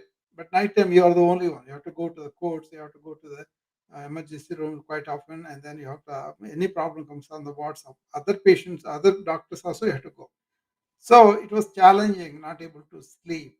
So I kind of went into my understanding of sleep as per sleep medicine, and also my yoga background with yoga nidra and all that. So that shavasana and yoga nidra, they worked miracles for me. And from then onwards, every time I go to sleep, I have this quality of sleep for 2 hours. That is enough for the entire night. Or 20 minutes, and then I'm functional very much for 4 6 hours again. Before it was not like that. It was like exhaustion. Then I examined what was I feeling before and after this yoga nidras and all. The mind was empty while you are doing the yoga, because it's not exercise that I do. Yoga means I do exercise for the body, but it is how I do it, how I keep my attention in the present. So that means whatever I'm doing, my attention is completely with it. There are no invading thoughts when you maintain the attention. And if you are attentive, even if you are doing multitasking, for each one task, you will be attentive. So practice that attention throughout the day, Sonal, and nighttime you'll have better sleep. People forget about that, what they are doing in the morning. They will keep their mind very busy, and they don't make any effort to empty that at the end of the day. I think I talked to you about reviewing our reactions and then really putting them aside in a perspective, and then go to sleep, really empty mind. Like a mirror, I said, is a mirror, you have to wipe it off and then go to sleep. As you practice, it becomes easier. Now, right now, for me, within 2 minutes happens. Before, it was not like that. I had to struggle before. But then, after a few months of training like that, now I can sleep very quickly and then soundly too. So 11 o'clock, sometimes I go to sleep. 3:30, I get up. I'm completely refreshed. That is something trainable. That's something you can understand and practice. And the more um, sincere you are about that, the quicker you'll get that. But if you want to do the same old like before, I want to see the news, I want to see the exciting movies, I want to, it doesn't work. You have to give up some things that's what happens with the modern society. Is there are a lot of bad habits without us knowing, we absorb them, and then there's no real good help to get rid of them. So that's where, but the sleep definitely, that yoga nidra and shavasana. This, what they do? Head to toe scanning. The basically that's a shavasana, sitting down. And some places I know that they are doing that rather than the anesthesia for small procedures and all that.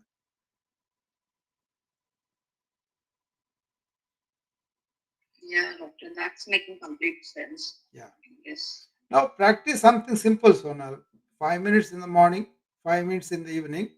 Just calm yourself completely, settle down, and try to empty your mind as much as possible. And don't fight it. Don't punish yourself. You cannot do it. Just keep on attending at the same day, same time, same time of the day, same rooms. You go and do it, and slowly you will get the hang of it. Once you get the hang of it, then it becomes easier to practice. But the principle is this: I want to really settle down my mind at least twice a day. And that's something that we need. We kind of do exercise for the body. We kind of do a lot of things, right? Just like this. That is what I consider myself. Actually, I don't have to do that anymore, because I always tell people I don't do the routine meditation practice, but I am in the meditative being. Then that mind doesn't run. Whenever I want to do something, only it operates. Otherwise, it's quiet. That means I'm not establishing myself in the mind, I'm establishing myself in that conscious being. Atmanishta, they call it. You have to be in that. Then you will use the mind as a slave. It's not really extraordinary, it is there, but we don't pay attention to it. That's it. We let our mind vagabond whenever it wants. That's the problem. The habit has to be reversed. So, in other words, what I'm saying is no big deal. It's not like a superhuman beings who have to do that. We just have to learn it and then implement. In the beginning, it is going to be difficult because we never heard about it. But then, if you are at it with sincerity, you can get it. I told these guys, the burnout people, they are all doing this mindfulness, they call it, but they are never out of that mind. They are always full of the mind, you know. I told them, you're doing the wrong thing. You have to use the mind, but don't have to be always so many thoughts in the mind. Eliminate that, and then they'll be okay. So you can start with breathing. The thoughts will go down, and then you have to find out where the thoughts are coming from and go there and then stay there. That's the place where they are coming from, is the silence. You got to go into silence. You can ask him a question: is my mind silenced at all? And modern age, it has become very rarity to have silent mind. But there was a movie made on J. Krishnamurti. Krishnamurti with a silent mind. I think that's the title of the movie, and that's a very nicely made movie. So there is a silent mind is possible, and it can be cultivated. You don't take any medication. I never take any sleeping pills, no matter how busy, how problems I have. I never had to struggle for the sleep. So that's what I teach my friends also. But a lot of people, they listen and then they don't do it. That's the problem. They say, oh, it's very difficult. But if you are sincere, you can get it. The capacity you will get after that is really wonderful. Yeah, Sonal, you can um, do this routine I was telling you. Do the Shavasana and do the Yoga Nidra, and also clear your mind before you sleep. Put your devices away for an hour before you go to sleep, and then clean your mind.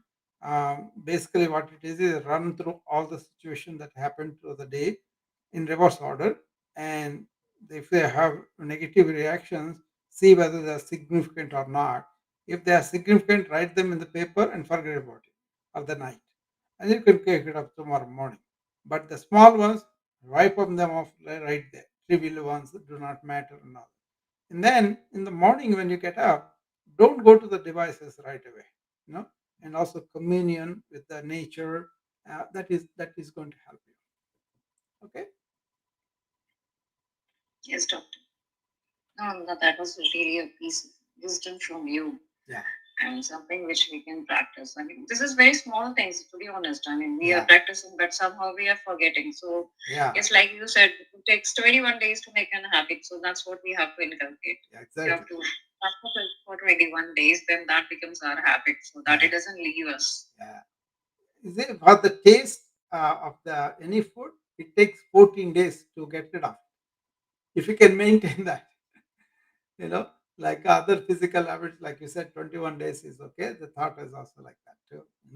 Um, See, one time, I think people were following J. Krishnamurti for several years. Some people were 20, 30 years like that. And then they didn't understand what he was talking about. They couldn't get what he was experiencing. And finally, one day he said, do you know my secret? Do you want me to tell you my secret? Then they said, oh, yeah, yeah, sure. But tell us your secret. We also want to have that kind of state of silence of mind. Then he said, I don't mind anything.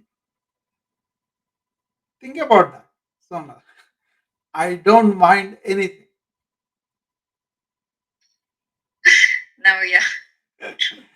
So Yeah, yeah. yeah, and then if you implement that, because most of them are trivial anyway, if you implement that, then the mind will not be reacting that much. See, we have that ego, and the ego says, oh, this is my opinion, I have to have my right way, or anybody else says anything, that's not it, that kind of internal dialogue we have. Get rid of that complete. Dr. Rao, can I just ask one question here? Sure. What you said just now. Sure, Sharad.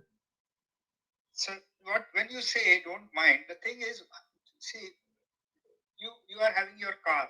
Okay, you are owning that car. Now, if it is having some problem, you have to take care. Yeah, but that's You excellent. you are doing a job. You have to take care of you have to take care of what you get feedback you are getting. You have to maybe or prepare for. So how do you what do you mean by not minding? So Yeah, that's the because thing. many See, times you get confused.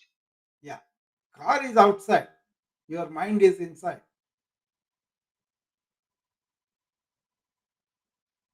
Car can be fixed, the objective, but if you make the mind object, then that can always be fixed.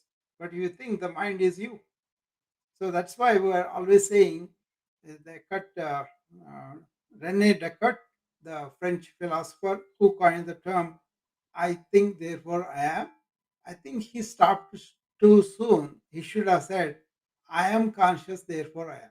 That's why there is a practice. I think I told several times. I think Sonal may remember.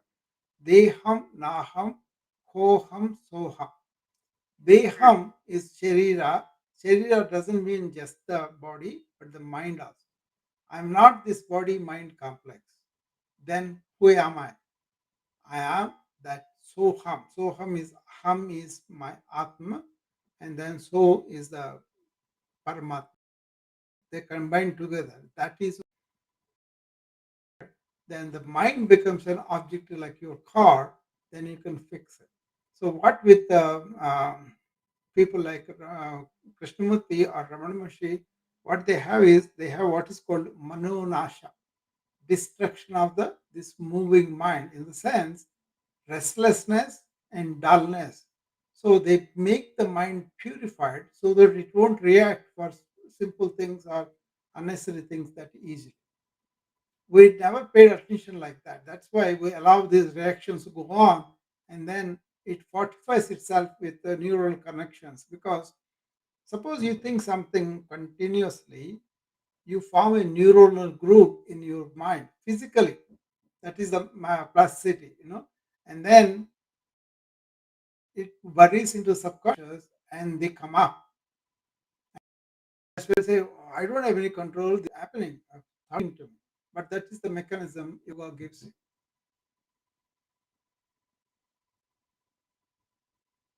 Yes, and that's it. That's so humble, so beautiful expression. Yeah. I am that.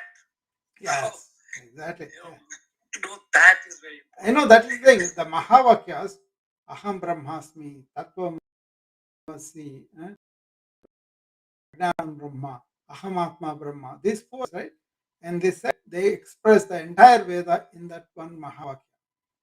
And Ramana Maharshi has this question: when your Shastra told you you are that, why are you not in that? That's it. Yeah. See, there is a simple way to do this, though. This is what I learned from Ramana Maharshi. It's called Atma Chintan. So what he said was, okay, there is a fort. There are so many soldiers guarding it. Unless you occupy each soldier, you cannot go into the fortress, right? Like that, there are a number of thoughts are coming to you to make you realize who we really are. These abstracting thoughts, as each thought arises, ask this question: from whence this thought is come? Each thought, then at the end of it, you will find the place where it is coming from, which is your silence. Speech is the mother, not speech. Silence is the mother of speech. So all the words, all the thoughts, everything is coming from our original silence. we lost that so much, and that's why we got caught up with the thoughts, and then we identify that, and then we will have to go back to our home where it is. He used this also. He said, somebody came and told me, I want to find out who I am, Saran. Then he said, go back where you came from. He thought physical place. It was not that. What he meant was, you are originally spiritual thought, spiritual heart. Out of that, these thoughts have come and they identified as mind.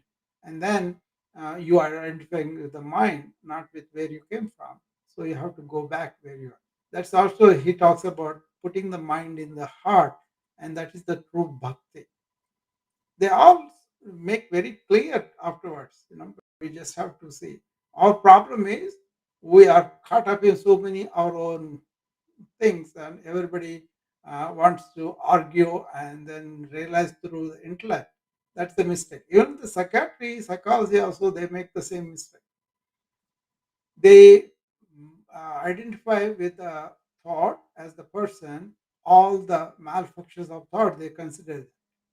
You may have an angry thought, but if it is gone, if I judge you only being angry, how unfair it is. Right? At that moment you may be angry, it's gone, but now you are not.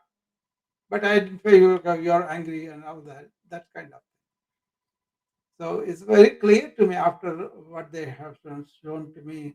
Even in the ancients, they do that. Shankara was very clear about Yeah, I mean that's again, it's a very interesting idea triggered when you mentioned silence. it. Yeah, The Vaikunt, the idea of Vaikunt look, is like going back to that silence. yeah. That is the difficult. So, That's the but we are difficulty. so fearful that we keep filling up, that silence with a lot of Yeah, noise, that fear of that. We also fear that silent state. That's yeah, exactly. But actually, it's very fulfilling for you once you touch that. You know what? I used to read in the morning commentaries on living by J. Krishnamurti. These are compilation of talks he had. He used to give interviews, right? People used to come and sit down and talk to him. They're very profound, each one. They're 3 volumes, but the third one was the one I was really interested, because a lot of people that came and asked questions that really resonated with me. So I used to read that in the morning, but I had this induction of silence after reading that, and that lasted all through the day.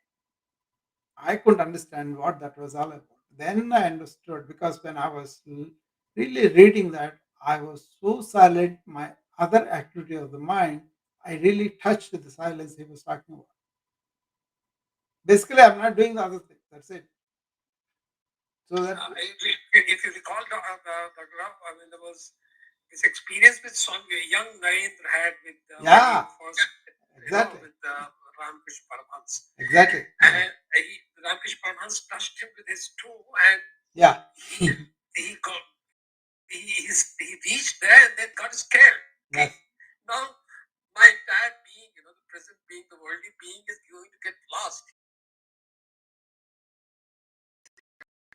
yes. So we claim that we want to attain, but we also fear. It is right in front of us. You know, Like I was reading this story. worldly life also. Yeah, Rajesh, I was reading the story on Prahlada and then Narasimha Swami.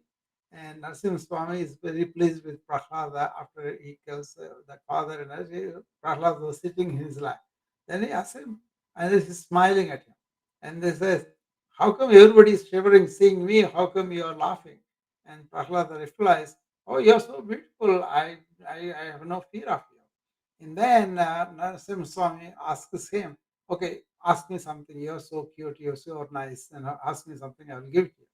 Then Prahlad says, give moksha to everybody. You know.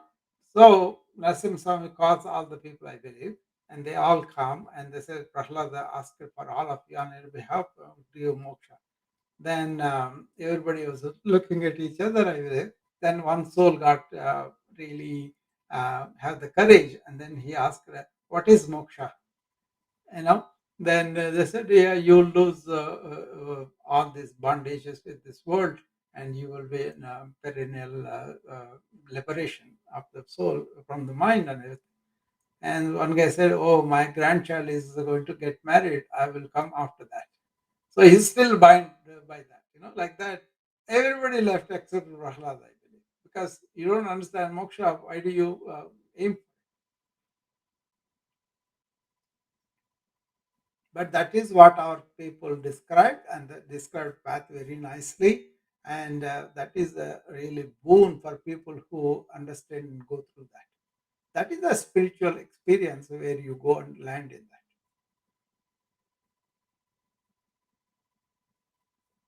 So Sundar is that. Sundar, you want to come up? Usually has, yeah, there he is. Hi, Sundar. Hi, Dr. Rao. How are you? Again, as usual, I'm doing good. Okay. I was just listening. I have one simple question, Dr. Rao. Yeah. So, we talked about silence, moksha, awareness, spirit, atma. With all the semantics, can we consider all this as one or they are Yeah. different? Yeah. Awareness. See, when you get up in the morning, you are first aware that you woke up, right? And then your train of thought comes and that takes over. But if you can stay with that awareness for a while, you have a chance of establishing in that and then using the thought proactively. Yeah, you can, people describe as self or consciousness or God or vital energy, soham, so many places, right? But then currently everybody located it to this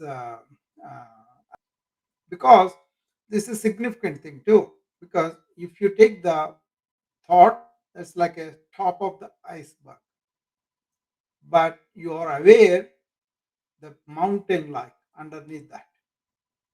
So a problem is staying top in the thought and thinking, that is everything, and that's why it becomes so tough to go back, like Rajesh was saying.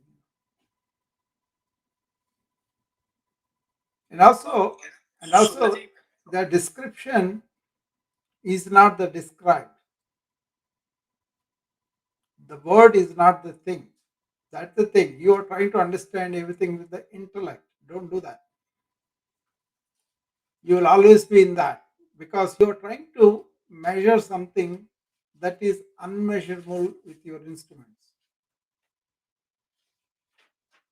Like Krishnamurti and some other guy was standing next to a sea, I believe, and this man was so proud of himself. He is self-realized and he has everything, I believe. He was kind of, gloating, right?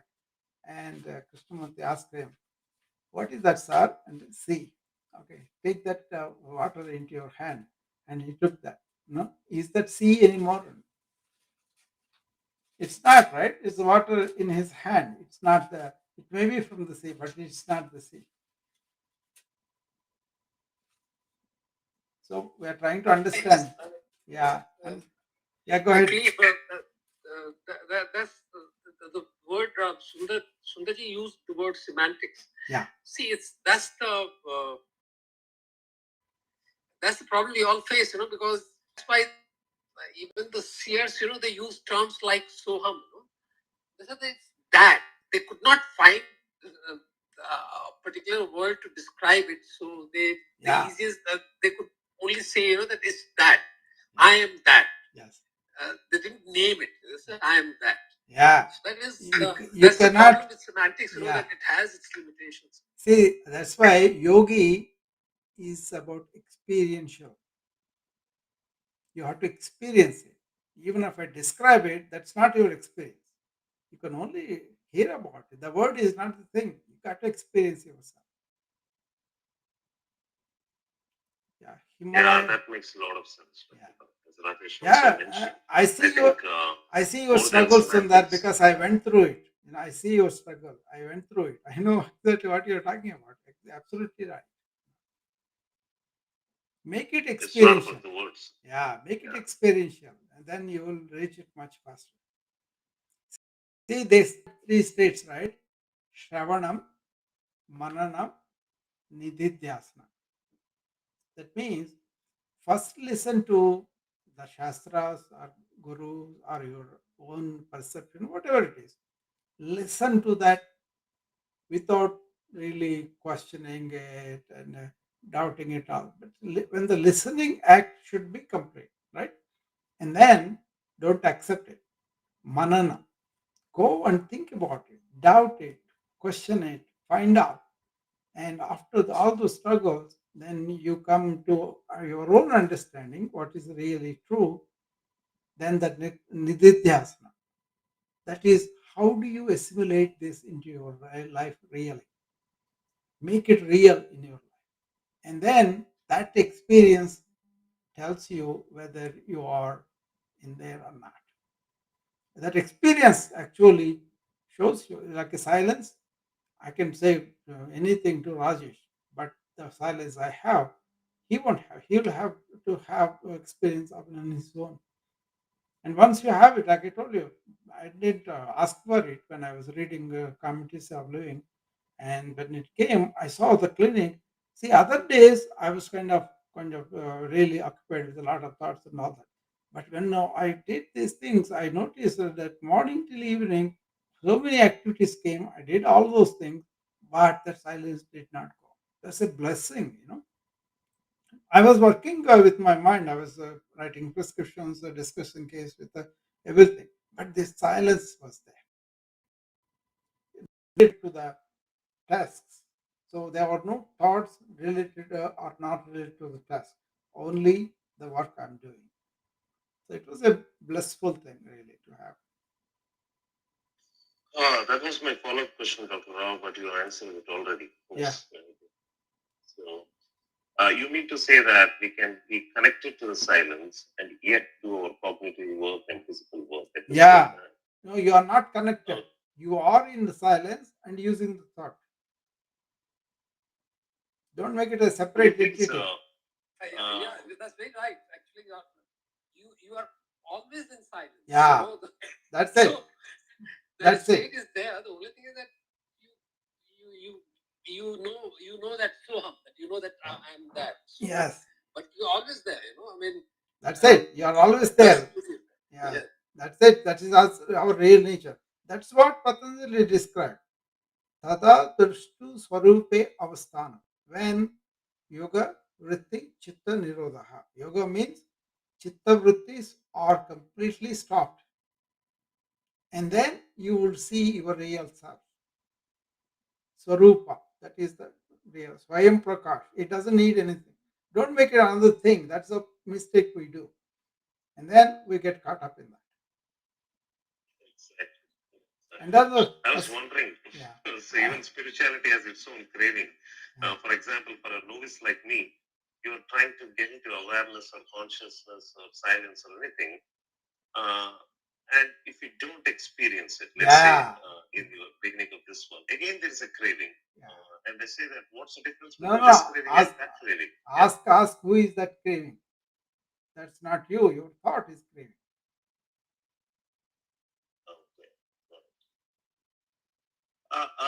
In a very simple terms so that we can understand. I was just thinking in a mind map way. Assume Again, that I have a mind map is also that way. Okay, still down. Just an assumption. Please correct me where I can. So I have an A3 size kind of a paper, and I put a big circle in the center, and I call it as silence. And I'm getting that from that silence. I'm getting the thoughts. A thought is generating another thought. I'm putting an arrow mark, and it's going on, and I get into a state of chaos. The silence encompasses everything else. You are making it a separate entity. That's not it. It encompasses everything. All right. Okay. All right. You are always making it an object, but it's not. It's the only subject that you have. I mean, suppose you are the silence. Yes. You are the silence. Suppose it was Soham, you are the silence. Yes. And in that silence, a lot of things are happening. So what happens is that you become an observer. Yeah. So you're watching and you're having fun. That look here, how stupid I am, how intelligent I am, and how stupid. But so many things do happen because we have the capacity to look at the play of the mind. Yeah. Even the body, we develop that capacity when you get into that state. Yeah. Because you become an observer, a beautiful like God-like state, where you're observing No, yourself. no, Your own Rajesh, in the morning session when I do my yoga, this is exactly I tell them. Be here and now throughout the hour. Cultivate the presence. At the end of it, I tell them, I will do only 5 minutes of it, but I tell them, this is the climax. This is the most important thing. This is why we're doing all that 1 hour of stretching, breathing, being in the present, and all that. That is, close your eyes, but be that witness consciousness. Be the observer. Be the watcher. And that is a simple process that if they can do that, they can be in that witness mode through the day. I don't know how many people really catch it when I tell them, but I do. I assume that they will get into that slowly and they'll have to on their own. That witness mode, Sakshi Bhuta, they called it in Sanskrit. You be the Sakshi of whatever is happening in your mind. You be the watcher. And even Krishnamurti Thakur, you be the watcher of what is going on inside and outside. That is the true meditation, he said all the time. Ramana goes a little further. He says, you don't need meditation. You are already in that state. You are imposing some external thoughts and then you want to control them. So actually we have that capacity to be observer, because yeah, if I look at my own myself, I can see through my stupidities. I can see through. yeah, It's not very difficult, we know exactly. Where we are being stupid, where we're being like tyrants, where we are being unbearable. Yeah. We You, so use this we term. have the capacity. No, use this term, Rajesh. Let me be in awareness. That is, when I wake up immediately, I'm aware of my room, my everything around here, I'm aware. Only when I want to describe and all that, my thought mode will come, right? That is the first thought. And actually, Ramana Maharshi described it as Chit Jada Grandhi. Body doesn't have I thought, and consciousness doesn't have I thought. But in between that Grandhi, that I thought, that is the first thought that comes. And then it will weave itself like a web of spider. It projects it and then absorbs it. That is what our thought processes are. So if you can, like I said, it's a big mountain, right? The awareness. People conveniently forget it. They're looking only at the tip of the iceberg. That is the thought structure. That becomes such a big deal because you're associating yourself through thought identification of so many things. And that is where you invest yourself. And that is where he said, that's not you. You came from somewhere else, so go back.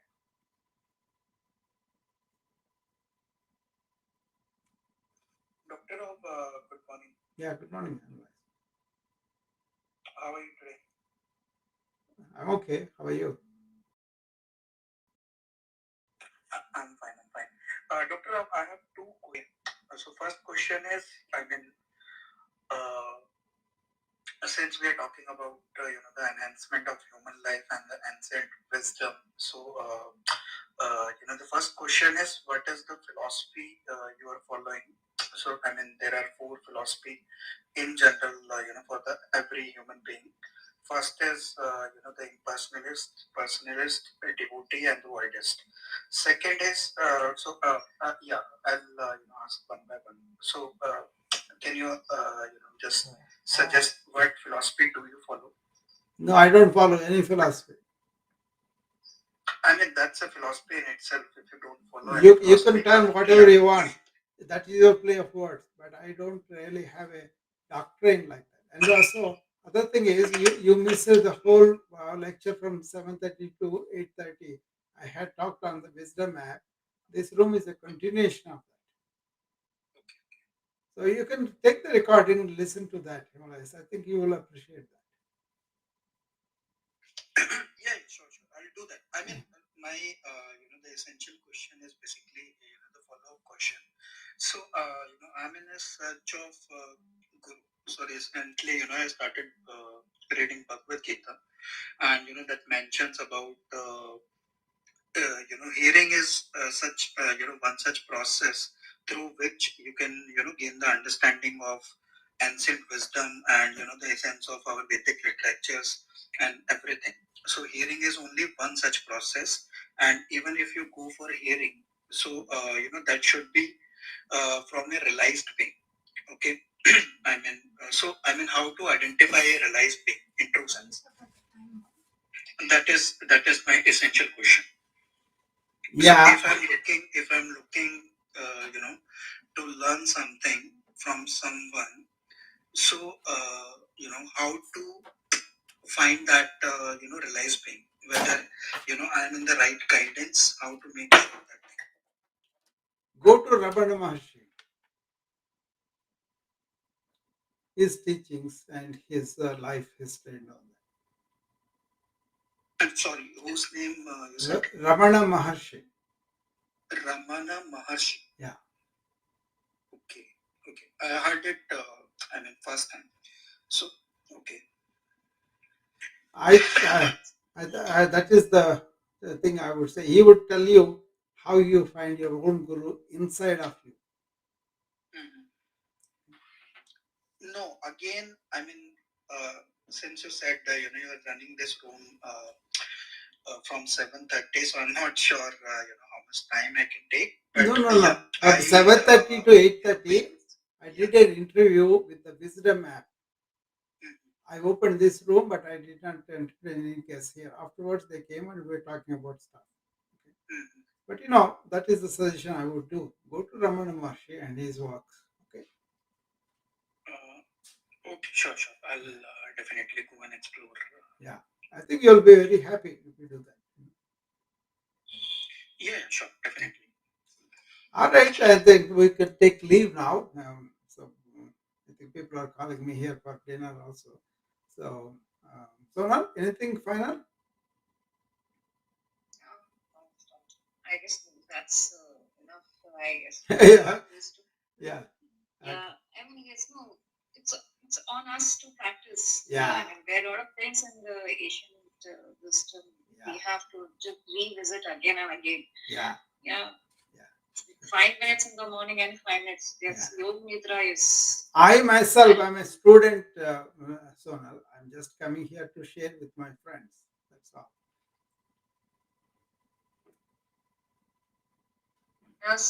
Yes, sir. But your experience, yes, everyone is learning from each other, and your experience in this. Yeah.